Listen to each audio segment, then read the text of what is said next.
ভারতীয় জাদুঘর, যেটা ব্রিটিশ আমলে তৈরি।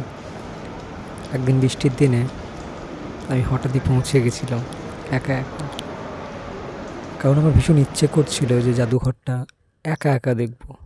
আমার মনে হয় যে জাদুঘর বোধহয় একা একাই দেখা উচিত, কারণ সেখানে এত জিনিসপত্র আছে, সেগুলো অনেকক্ষণ ধরে দাঁড়িয়ে খুঁটিয়ে খুঁটিয়ে দেখতে হয়।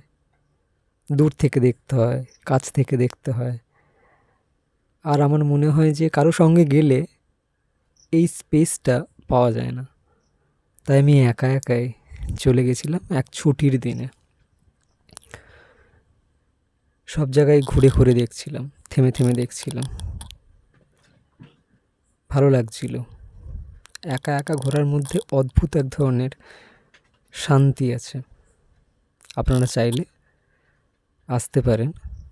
আমার মনে হয় ছোট্ট বাচ্চাদের এখানে আসাটা সবচেয়ে প্রয়োজন। ওরা সবচেয়ে বেশি খুশি হবে এইগুলো দেখে।